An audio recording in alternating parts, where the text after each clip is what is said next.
The Federal Capital Territory Administration hereby reminds the general public, particularly allottees of lands within the FCT, of the obligation to the administration as stipulated in the covenant terms of the certificates of occupancy, to wit, to pay in advance without demand to the FCTA the annual ground rent from the first day of January of each year, and also note that a breach or failure to comply with any or all of the terms stated in the rights of occupancy shall be liable to the revocation of the title. In this regard, all allottees, property owners, as well as beneficiaries of the sale of federal government houses in the FCT are requested to come forward and settle their outstanding ground rents within 2 weeks from the date of this publication, failure of which titles will be revoked. This notice was given on the 13th of September 2023. A few days ago, the FCTA began sealing over 4,700 houses over failure to pay ground rent, costing the FCTA revenue losses to the tune of over 6 billion naira. We take a human angle in our interview today, right after we update you on the major stories from Nigeria's presidency. This is Dateline Abuja. Hello and welcome to Dateline Abuja. I am Kayla Magwa. Let's get that update, shall we? Here's what's happened this week in Nigeria's presidency. Vice President Kashim Shettima says the policy reforms being undertaken by the federal government under President Bola Tinubu will strengthen Nigeria's institutional frameworks and address 80% of public policy challenges. He stated this during the official presentation of the draft National Public Policy Development and Management Framework by the Special Advisor to the President on Policy and Coordination, Mrs. Hadiza Usman, at the Presidential Villa, Abuja. What nations need is not strong characters or leaders. What nations desire are strong institutions. Strong institution entails deep and firm institutions guided by strong, fair, and acceptable laws. Our citizens must see that our reforms and policies are for the overall good of the nation. They must imbibe this, respect these policies, and accept it for the overall good of our nation. In this regard, communication to the Nigerian citizenry is very key. We must imbibe this in our e-governance program, and digitization provides data, transparency, and ease of monitoring and enforcement. And policy clarity is important. If it is not understood, it could not be implemented. I want you to incorporate some sanctions into your framework. Some deliverables, targets. If people fail to perform, they should be made to pay the price. Governor of Borno State, Babangana Zulum, has called on the Nigerian Armed Forces to ensure that no local government in the state falls into the hands of insurgents. Speaking in the State House after a meeting with President Bola Tinubu, the governor said he had come to brief the president on the security situation in the state. He added that the president assured him that everything would be done to control the situation. We made a plea to the federal government of Nigeria, and I believe within the last couple of days, the Nigerian armed forces have taken some certain decisions that will curtail the menace of the insurgency. And I believe something shall be done. Most importantly, some plans are underway by the federal government, especially the establishment of forest guards. That will be a game changer. Above all, as we have said it all, some of the Boko Haram and ISWAP members are using some sophisticated weapons. I believe the federal government is also working on this direction. But by and large, the president has given me assurance that they will do everything possible to control the situation, and I believe the federal government will do something. President Bola Tinubu has charged the Anambra State gubernatorial candidate of the All Progressives Congress, Prince Nicholas Ukachukwu, to ensure he wins the forthcoming elections and bring the state to the center. The president gave the charge at the State House when he received the candidate and the deputy gubernatorial candidate, Senator Uche Kwenife, for the presentation of the APC flag to the team.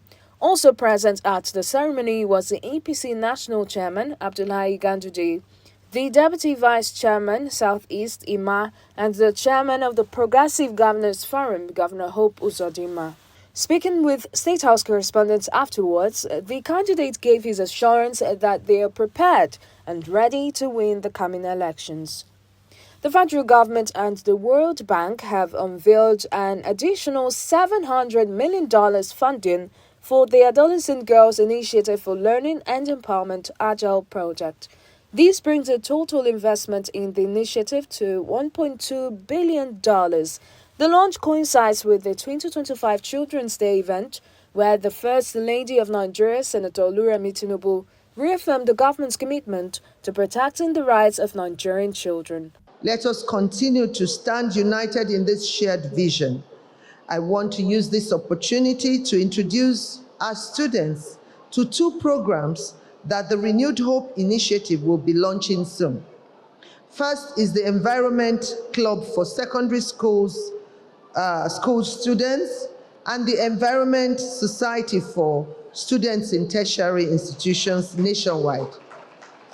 This is to help clean up our environments, especially plastic waste, and grow more trees. Second is the Flow with Confidence for our girls in rural communities. This program is to provide 1 year supply of disposable sanitary pads to our adolescent girls to support them to remain in school during their menstrual cycle.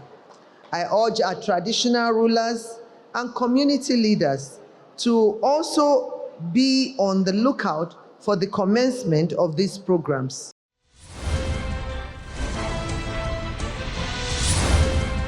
Welcome back.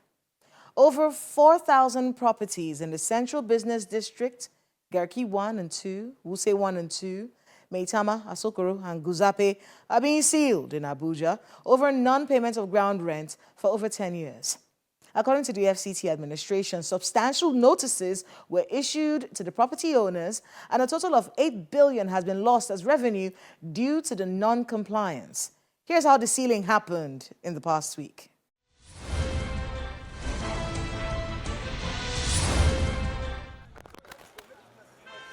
The enforcement exercise by officials of the Federal Capital Territory Administration commences to repossess properties defaulting in the payment of ground rent. The first stop is this property in Wuse Zone 5.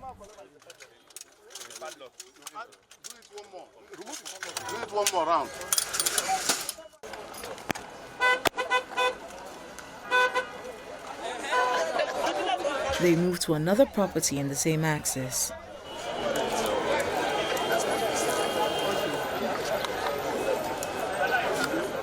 The third stop started calmly and soon degenerated into an altercation between the team and officials of the Federal Inland Revenue Service.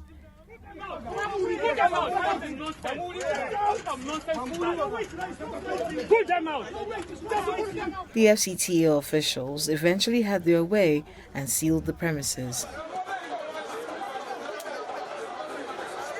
The agency denies owing the ground rent.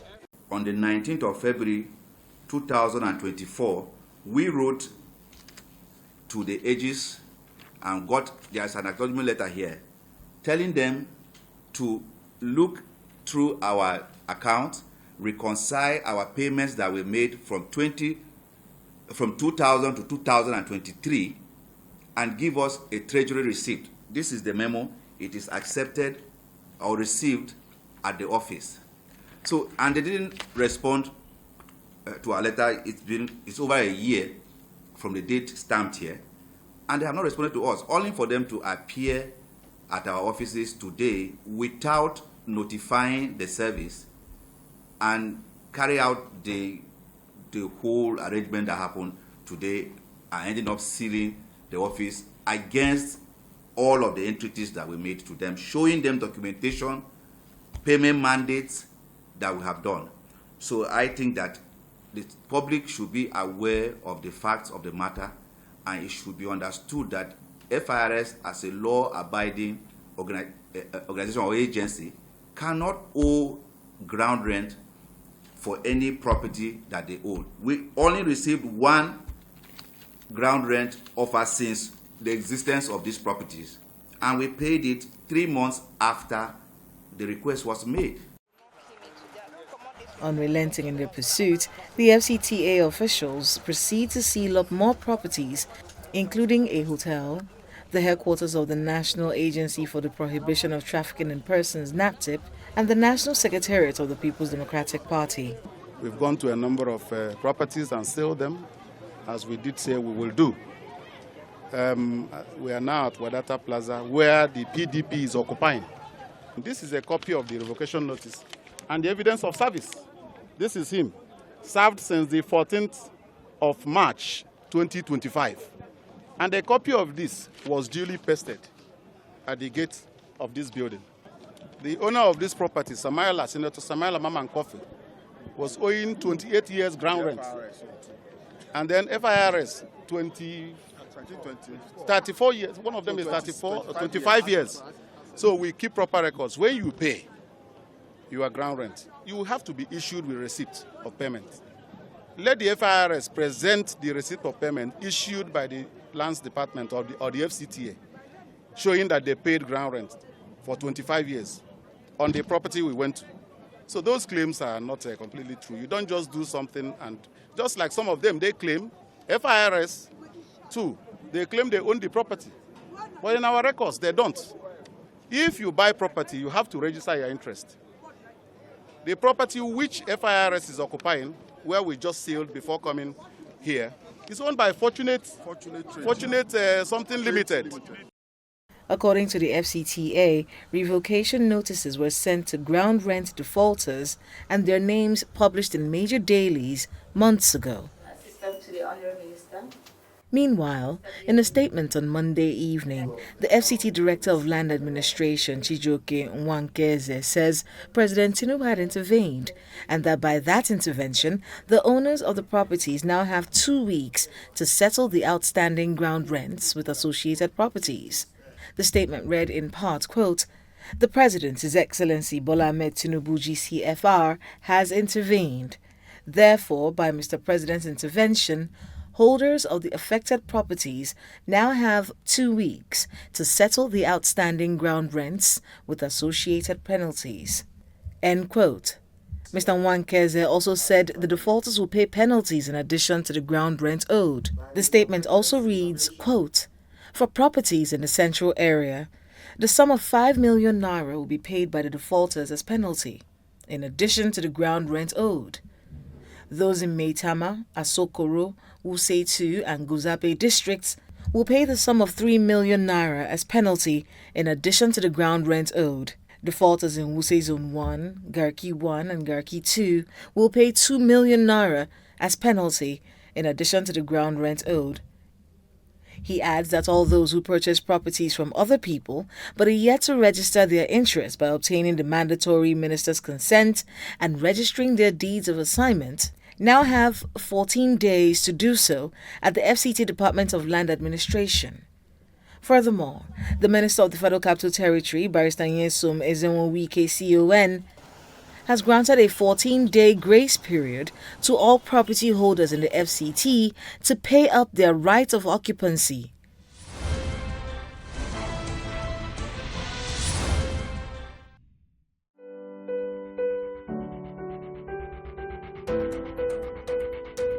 This week, we're joined by human rights activist and public policy analyst Lemi Uwegbe to examine this sealing exercise. And we ask the ultimate question: is this the way to go? Ground rents aren't so expensive, so why did things get here? Some civil society people believe that humanity is being lost while the FCT master plan takes preeminence. Is there truth to this, Are we just the people who refuse to obey rules?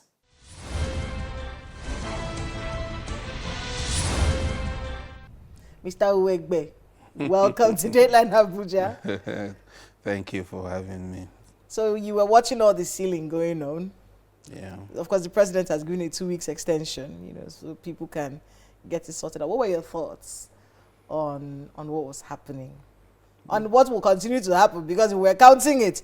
If people don't pay up, the ceilings will continue. Yeah, it didn't come to me as a surprise.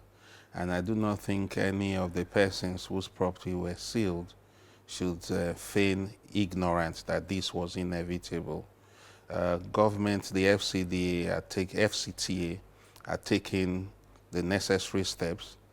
They had first communicated with them privately and also taking publications in some newspapers to say, do the needful, pay your ground rent.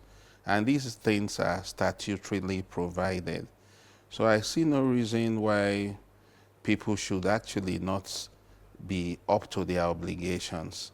The responsibility you owe is to pay your ground rent. And because of, the previous way of doing things where people would just, underhand dealings, pass, behind the corner. And for a long time, we've not had a culture of people being made to pay what they owe government.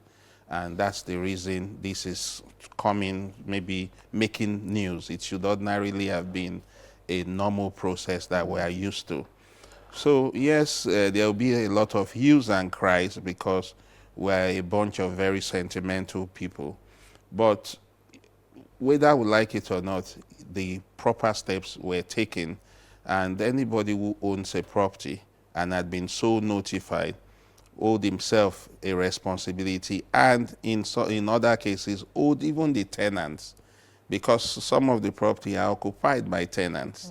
Like the PDP secretariat is a rented apartment, a rented property, and they had been owing ground rent. The landlord had been owing ground rent for about 28 years. So what does that tell you about the kind of people we are? If the iron fist is not used, you will not want to meet up with your obligation. That's one of the strangest things about, well, it's not just a Nigerian thing, but just people generally. The fact that, and we see it especially in the FCT here, once the security operatives are not around, everybody starts to break the rules, start to drive one way, start to act crazy. It's almost as though we only respond to punishments. If you are owing ground rent for 28 years, in law, there is what is called demonstration of good faith. By paying maybe for 10 years and saying, and entering into an arrangement, an MOU, that I'm going to pay the others in so installment and commit to an undertaking written and signed that you do that. Of course, government itself is not unaware of the times and how hard they are. But we will find it easier if we were paying every year for these things than waiting till it's accumulated. It's not that expensive, is it? And it's not really that expensive. So it's the nature of the people that we are. Let me tell you the truth.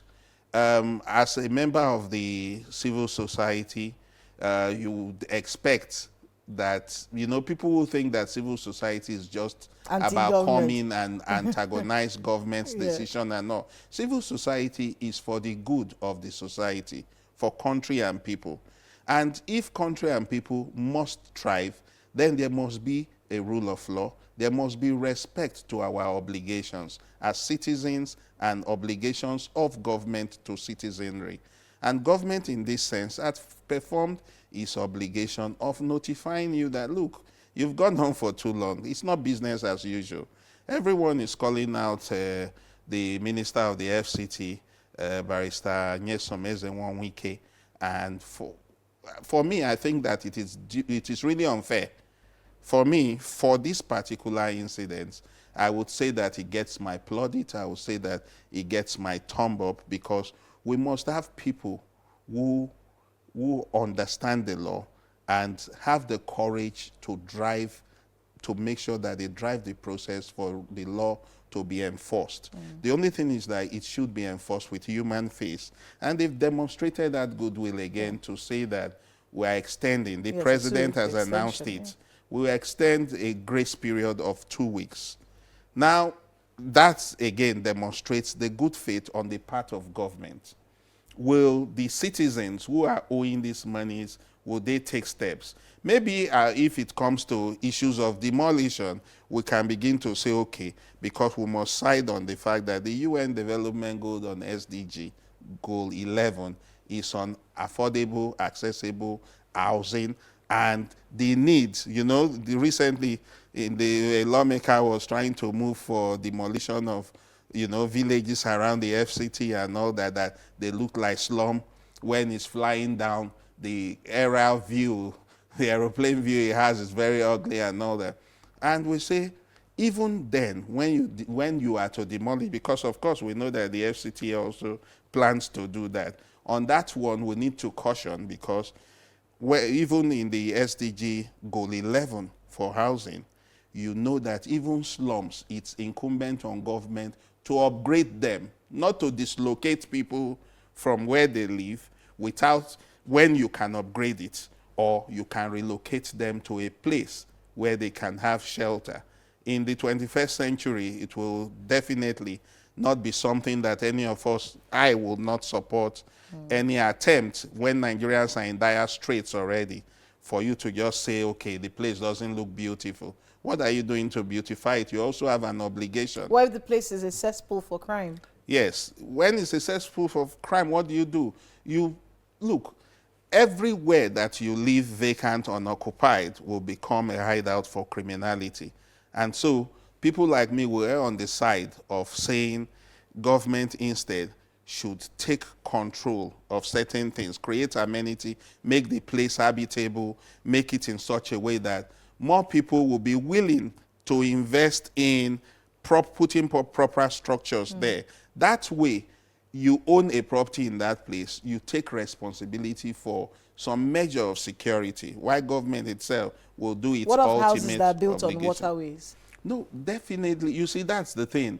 We are not going to sit here and begin to want to sound good to the human rights community when things are done wrongly. Okay. We've seen estates where they built on waterways, and somehow the rainy season this year is it's really as though there's no rainy season. Perennially, when the rains come, we see that houses or waterways in estates end up causing a lot of flooding issues. People even lose their lives and property in the process of that. For me, there is no sentimentality in that issue. If you build where you shouldn't build because water needs to find its path, then, of course, two things are involved. What was government itself, those responsible for checking such things? How did what the were they structure get doing? up? Yeah. Because equity does not help the indolent, it helps the vigilant.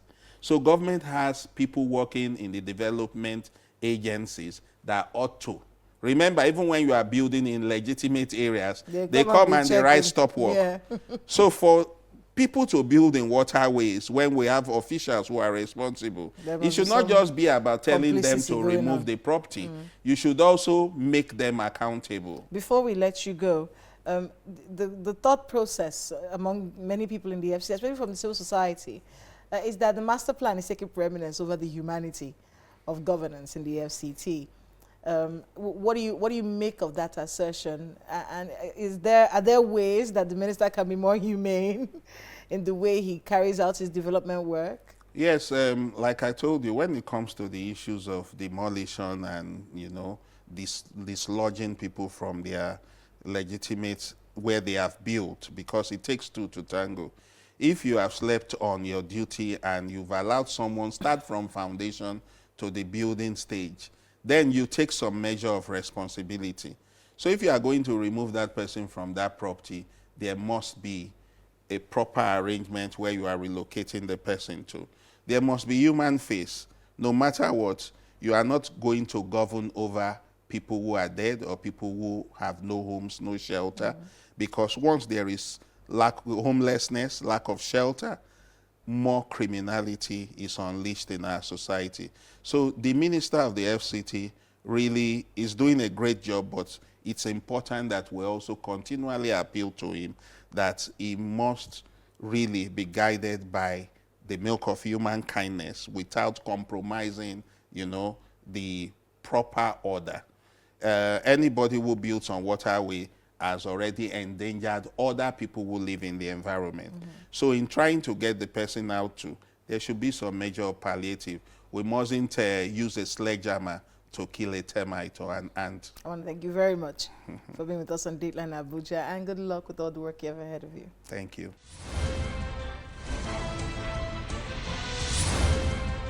Thanks to my guest and to everyone who spoke to us today on the program. Under the Land Use Act of 1978, ground rent was established as a recurring tax on land ownership in Nigeria. In Abuja, this means that if you own land, you must pay ground rent, regardless of whether or not you receive a demand notice. This payment is part of maintaining your property rights, ensuring that you're compliant with federal regulations, and supporting the larger infrastructure within the city. It's a statutory tax that every land title holder in the Federal Capital Territory must pay. If you own land in the FCT and hold a certificate of occupancy, a C of O, paying ground rent is not optional. It's a mandatory obligation enforced by the Federal Capital Territory Administration. If you're still owing ground rent, go to the FCTA website, find out how to get this bill sorted. Thank you so much for watching. I am Kayla Magwa. See you next time.